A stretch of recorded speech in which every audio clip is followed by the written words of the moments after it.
हाय, पहचाना। व्हाट्सएप पर एक नए नंबर से मैसेज आया देख मैंने उत्सुकता से प्रोफाइल पिक देखी। एक खूबसूरत चेहरा, हाथों से ढका सा, और साथ ही स्टेटस भी शानदार। जरूरी तो नहीं हर चाहत का मतलब इश्क हो। कभी कभी अनजान रिश्तों के लिए भी दिल बेचैन हो जाता है। मैंने तुरंत पूछा, हु आर यू? क्या मैं आपको जानता हूँ? जानते नहीं तो जान लीजिए। वैसे भी मैं आपकी जिंदगी में हलचल मचाने आई हूँ। यानी आप कहना चाहती हैं कि आप मेरी जिंदगी में आ चुकी हैं। ऐसा कब हुआ? मैंने पूछा। अभी इसी पल, जब आपने मेरे बारे में पूछा। मैं समझ गया था ये लड़की बहुत स्मार्ट है और तेज भी। मैंने चुप रहना ही बेहतर समझा। तभी फिर मैसेज आया। देखकर मैं इग्नोर नहीं कर सका। क्या बात है, हमसे बातें करना आपको अच्छा नहीं लग रहा है क्या? ये तो मैंने नहीं कहा। मैंने तुरंत जवाब दिया। तो फिर ठीक है, मैं समझूं कि आपको मुझसे बात करना अच्छा लग रहा है। यही समझ लो, मगर मुझे भी तो पता चले कि आप है कौन। इतनी भी क्या जल्दी है? आराम से बताऊंगी। युवती ने स्माइली भेजी तो मेरा दिल हौले से धड़कने लगा। मैं सोच में डूब गया कि यह युवती अजनबी है या उसे पहले से जानती है। कहीं कोई कॉलेज की पुरानी दोस्त तो नहीं जो मजे लेने के लिए मुझे मैसेज भेज रही है। मुश्किल ये थी कि फोटो में चेहरा भी पूरा नजर नहीं आ रहा था। तभी मेरा मोबाइल बज उठा। कहीं वही तो नहीं। मैंने लपक कर फोन उठाया, लेकिन बीवी का नंबर देखकर मेरा मुंह बन गया और तुरंत मैंने फोन काट दिया। 10 सेकंड भी नहीं गुजरे थे कि फिर से फोन आ गया। झल्लाते हुए मैंने फोन उठाया। यार, 10 मिनट बाद करना, अभी मैं मीटिंग में हूँ। ऐसी क्या आफत आ गई जो कॉल पर कॉल किए जा रही हो? बीवी यानी साधना हमेशा की तरह चिढ़ गई। ये क्या तरीका है बीवी से बात करने का? अगर पहली कॉल ही उठा लेते तो दूसरी बार कॉल करने की जरूरत ही नहीं पड़ती। पर आधे घंटे पहले भी तो फोन किया था ना तुमने, और मैंने बात भी कर ली थी। अब फिर से डिस्टर्ब क्यों कर रही हो? देख रही हूँ, अब तुम्हें मेरा फोन उठाना भी भारी लगने लगा है। एक समय था जब मेरी एक कॉल के इंतजार में तुम खाना पीना भी भूल जाते थे। प्लीज साधना, समझा करो। मैं यहाँ काम करने आया हूँ, तुम्हारा लेक्चर सुनने नहीं। उधर से फोन कट चुका था। मैं सिर पकड़कर बैठ गया। कभी कभी रिश्ते भी भार बन जाते हैं, जिन्हें ढोना मजबूरी का सबब बन जाता है। और कुछ नए रिश्ते अजनबी होकर भी अपने से प्यारे लगने लगते हैं। जब अपनों की बातें मन को परेशान करने लगती है, उस वक्त मरहम की तरह किसी अजनबी का साथ जिंदगी में नया उत्साह और जीने की नई वजह बन जाता है। ऐसा नहीं है कि मैं अपनी बीवी से प्यार नहीं करता, मगर कई बार रिश्तों में ऐसे मोड़ आते हैं जब जरूरत से ज्यादा दखल अंदाजी बुरी लगने लगती है। प्यार अच्छा है, मगर पजेसिवनेस नहीं। हद से ज्यादा पजेसिवनेस बंधन लगने लगता है। तब रिश्ते भार बन जाते हैं और मन में खालीपन घर कर जाता है। मेरी जिंदगी में भी कुछ ऐसा ही दौर आया था, और इस खालीपन को भरने के लिहाज से उस अनजान युवती का दखल मुझे भाने लगा था। जिंदगी में एक नया अध्याय जुड़ने लगा था। नई ख्वाहिशों की आंच मन में अजीब सी बेचैनी पैदा कर रही थी। एक बार फिर से जिंदगी के प्रति मेरा रुझान बढ़ने लगा। दिलो दिमाग में बार बार उसी लड़की का ख्याल उमड़ता कि कब उसका मैसेज आए और मेरी धड़कनों को बहकने का मौका मिले। हाय, क्या सोच रहे हो? अचानक फिर से आए उस युवती के मैसेज ने मेरे होठों पर मुस्कान बिखेर दी। बस तुम्हें ही याद कर रहा था। हाँ हाँ, वो तो मैं जानती हूँ। मैं हूँ ही ऐसी बला जो एक बार जिंदगी में आ जाए तो फिर दिल से नहीं जाती। ये सुनकर मैं हंस पड़ा था। कितनी सहज और मजेदार बातें करती है ये लड़की। मैंने फिर पूछा, इस बला का कोई नाम तो होगा? हाँ, मेरा नाम कल्पना है। नाम बताने के साथ ही उसने एक खूबसूरत सी शायरी भेजी। हंसी जज्बातों से लबरेज वो शायरी मैंने कई दफा पढ़ी और फिर शायरी का जवाब शायरी से ही देने लगा। सालों पहले मैं शायरी लिखा करता था। कल्पना की वजह से आज फिर से मेरा ये पैशन जिंदा हो गया था। देर तक हम दोनों चैटिंग करते रहे। ऐसा लगा जैसे मेरा मन बिल्कुल हल्का हो गया हो। उस लड़की की बातें मेरे मन को छूने लगी थी। वो बड़े बिंदास अंदाज में बातें करती थी। समय के साथ मेरी जिंदगी में उस युवती का हस्तक्षेप बढ़ता ही चला गया। रोज मेरी सुबह की शुरुआत उसके एक प्यारे से मैसेज से होती। कभी कभी वो बहुत अजीब से मैसेज भेजा करती। कभी कहती, आपने अपनी जिंदगी में मेरी जगह क्या सोची है? तो कभी कहती, क्या हमारा चंद पलों का ही साथ रहेगा या फिर जन्मों का?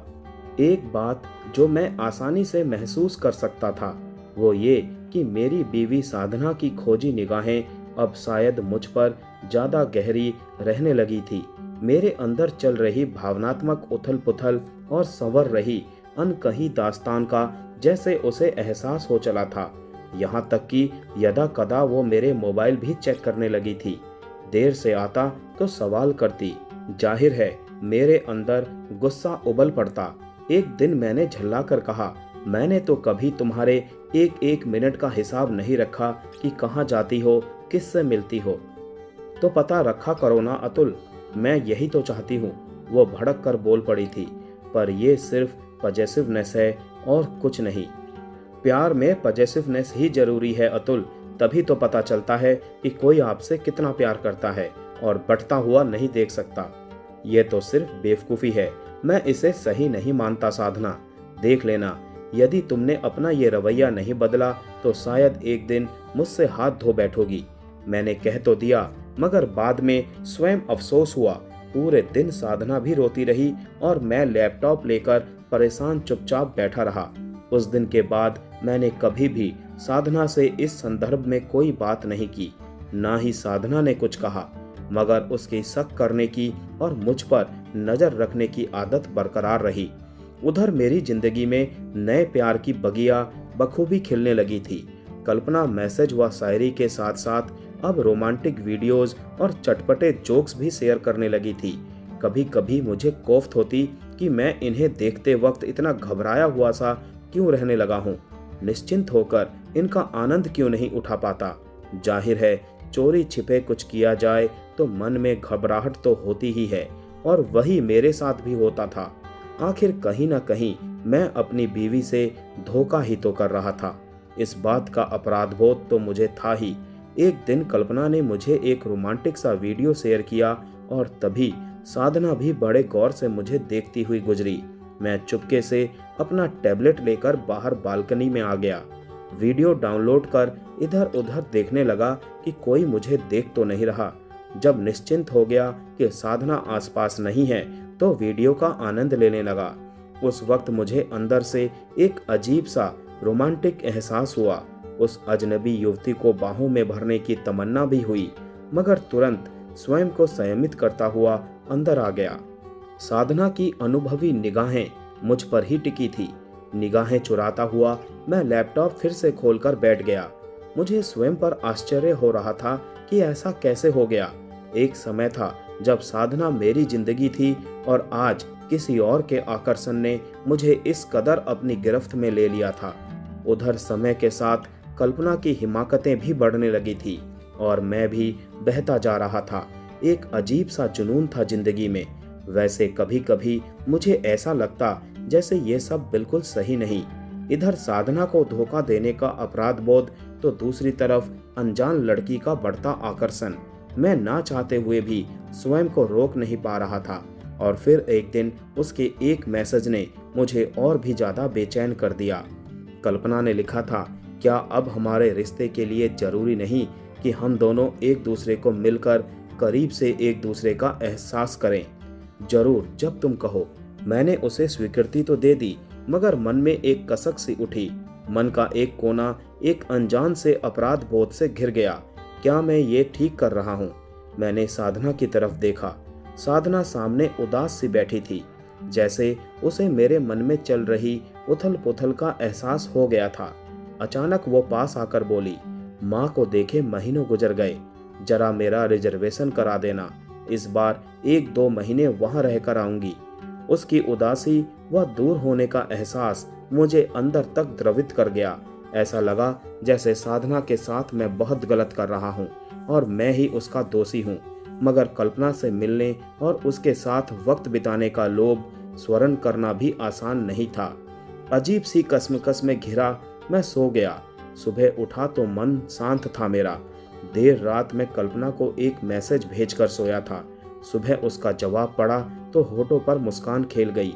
थोड़े गर्म कपड़े पहनकर मैं मॉर्निंग वॉक पर निकल गया। लौटकर कमरे में आया तो देखा साधना बिस्तर पर नहीं है। घर में कहीं भी नजर नहीं आई।